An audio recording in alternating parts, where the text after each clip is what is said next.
श्री कालिका पुराण कथा अध्याय 7। हे मुनि सतमो, इस तरह से चिंतन करते हुए उन ब्रह्मा जी के मन से वल्गु पुरुष अभिभूत होकर विनिःसुत हो गया था। वह पुरुष सुवर्ण के चूर्ण के समान पीले आभा से संयुक्त था।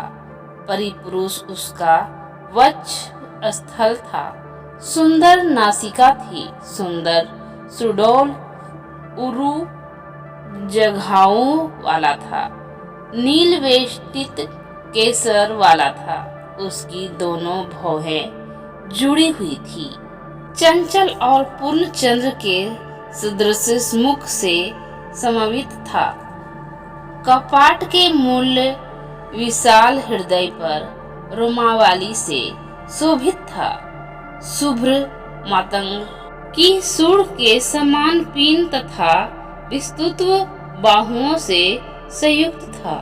रक्त हाथ, लोचन, मुख, पाद और करों से उपद्रव वाला था।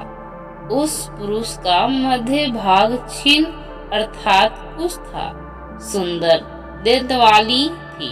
वह हाथी के सदृश कंधरा से समृद्धित था। विकासित कमल के दलों के समान उसके नेत्र थे तथा केसर घ्राण से तर्पण था। कंबू के समान ग्रीवा से युक्त मीन के केतु वाला प्रास और मकर वाहन था।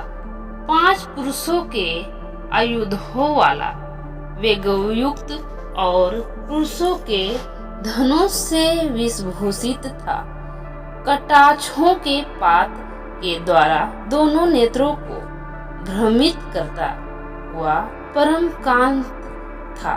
सुगंधित वायु से भ्रांत और श्रृंगार रस से सेवित इस प्रकार के उस पुरुष को देखकर वे सब मानस पुत्र, जिनमें दक्ष प्रजापति प्रमुख थे, विस्मय से अविष्ट मन वाले होते हुए अत्यधिक उत्सुकता को प्राप्त हुए थे और मन विकार को प्राप्त हो गया था।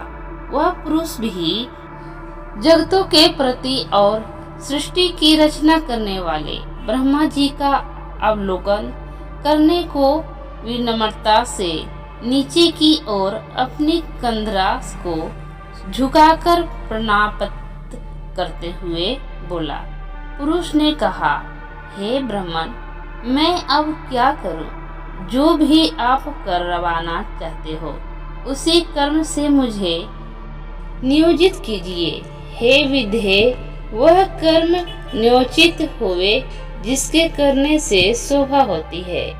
हे लोगों के ईश, क्योंकि आप तो जगतों के सूचन करने वाले हैं।